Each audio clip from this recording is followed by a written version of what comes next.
პროგრამა იქნება მრავალფეროვანი, დახუნწლული სხვადასხვა საინტერესო კულტურული და ლიტერატურული პროგრამებით, საბავშვო ღონისძიებებით. წელს გვყავს 60-ზე მეტი გამომცემლობა და წიგნის მაღაზია მონაწილეთა შორის. ფესტივალი უბრალოდ გამოფენა გაყიდვა იქნება 3დღიანი და ველოდებით დიდი რაოდენობით მკითხველებს ტრადიციულად შემოდგომის მიწურულს. ამ გამოფენას Expo Georgia Management-ი უწევს ორგანიზებას. დავიწყებ იმით, რომ პარასკევს ჩანიშნული გვაქვს საინტერესო ჩვენთვის ემოციურად ისეთი ღონისძიება, რომელიც ირაკლი გაგნიძის გახსენებას დაეთმობა.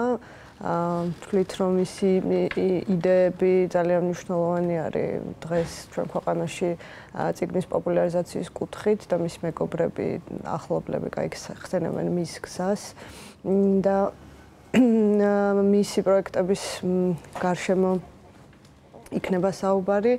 ასევე ძალიან საინტერესო იქნება შაბათი დღის რამდენიმე ღონისძიებას გაუსმევ ხაზს. თანამედროვე სომხური პროზის წარდგენა მოხდება.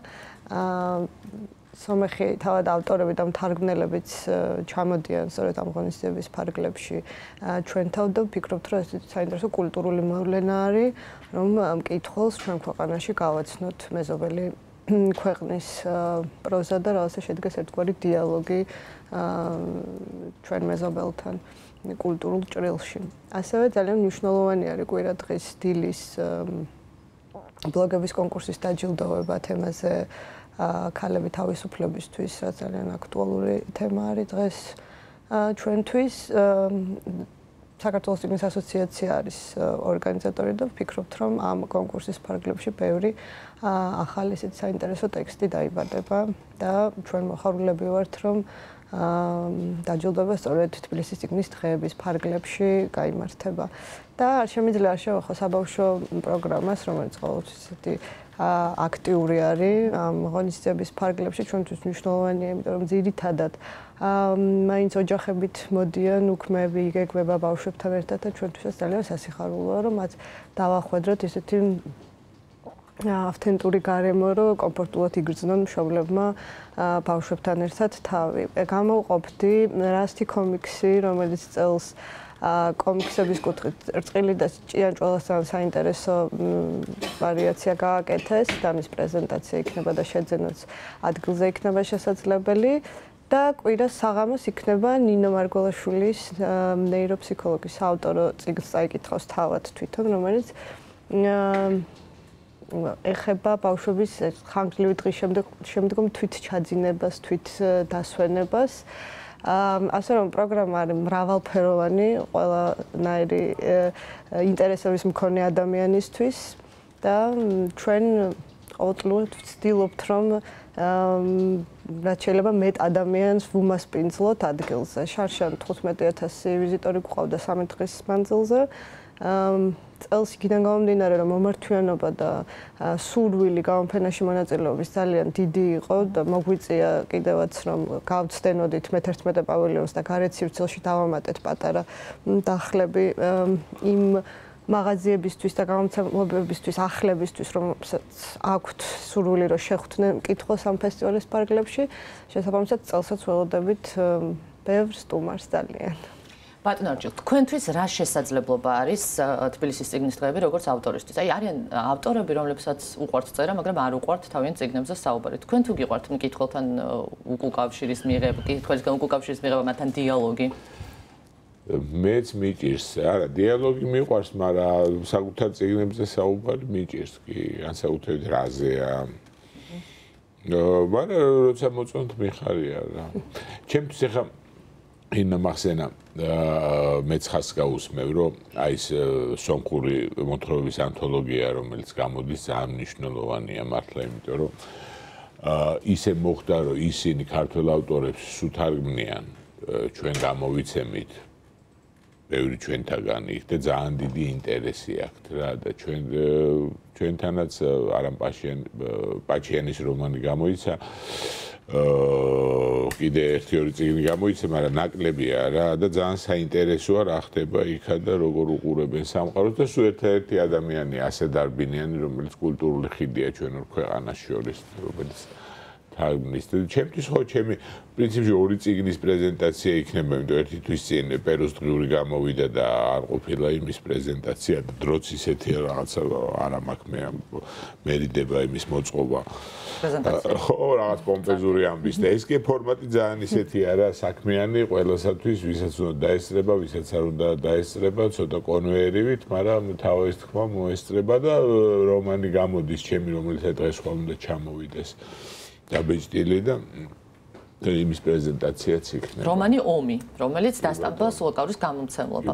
მას უკვე მისი შეძენის საშუალება და გაცნობის საშუალება ექნება უკვე მკითხველს პრეზენტაციების განმავლობაში. როგორ არა, მაგისთვის ხდება. ორი სიტყვით მოგვიყევით, მიუხედავად იმისა, რომ არ გიყვართ თქვენს წიგნებზე საუბარი ამ რომანის შესახებ. ვის მოიაზრებთ მის მკითხველად? რა ვიცი, ყველას ვისაც წიგნი უყვარს, ლიტერატურა უყვარს, მე არ მგონია რომ თუ ადამიანი მკითხველი ასაკს კონდეს მნიშვნელობა, ან სქესს კონდეს მნიშვნელობა. ყველას და რავი რა როგორ გითხრათ რაზე აი იმ ყველაფერზე რაც ჩვენ თავს ხდება და ცოტათი მგონი იმის მიზეზებზეც რატომაც ხდება რა.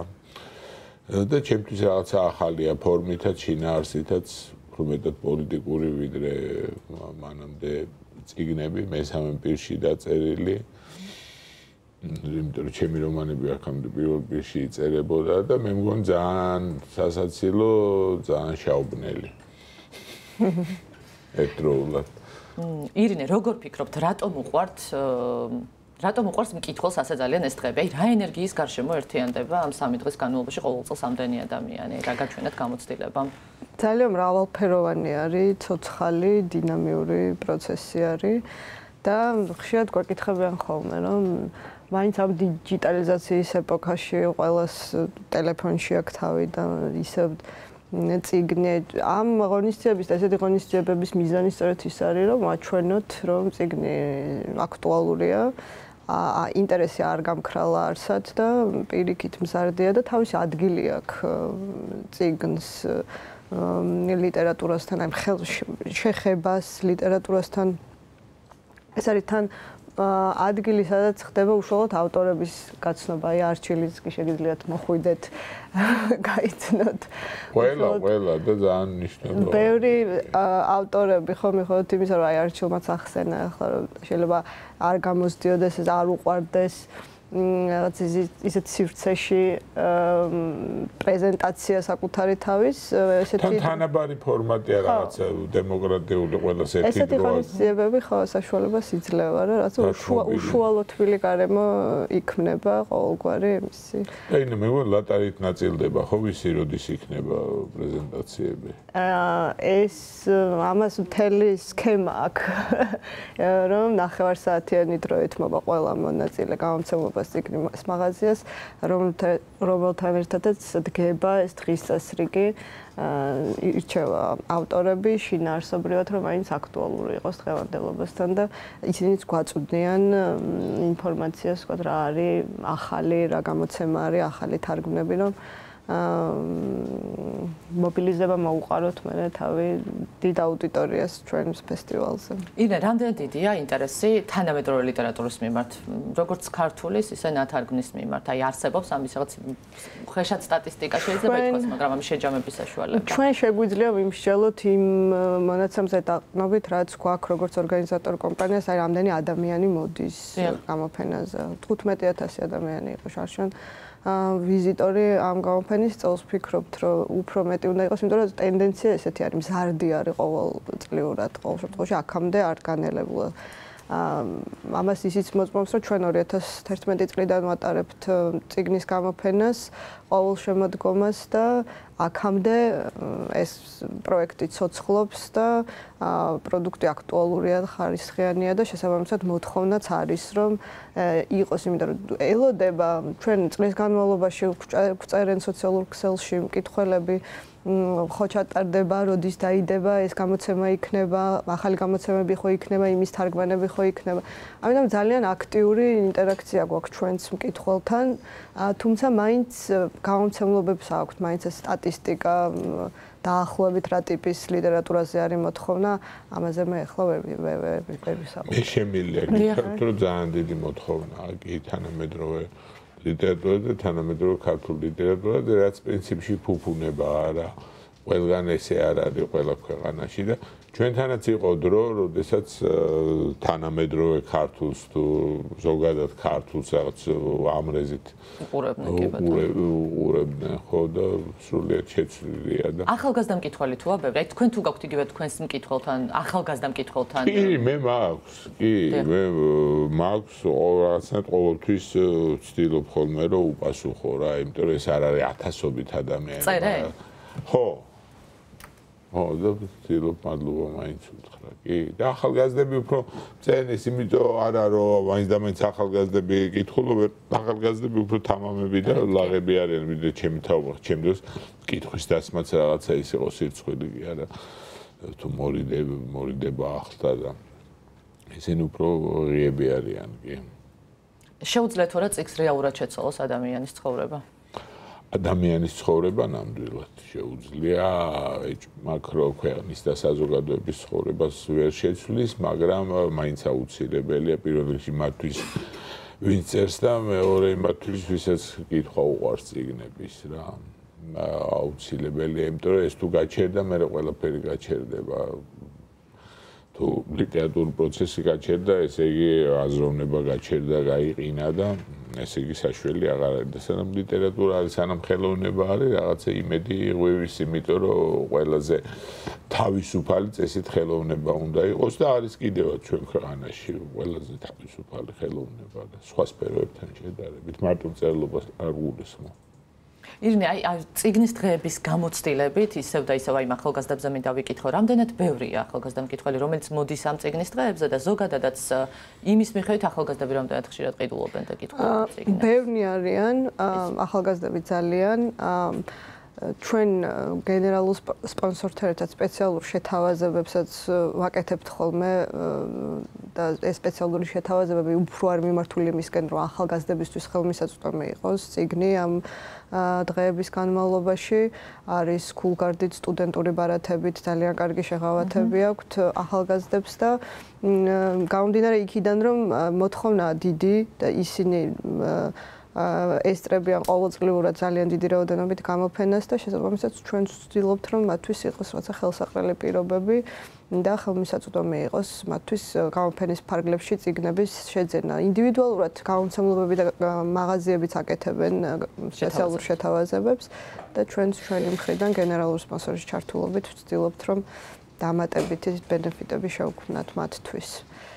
ბატონო არჩილ, აი ისევ რომანზე კითხავთ ძალიან მოკლედ.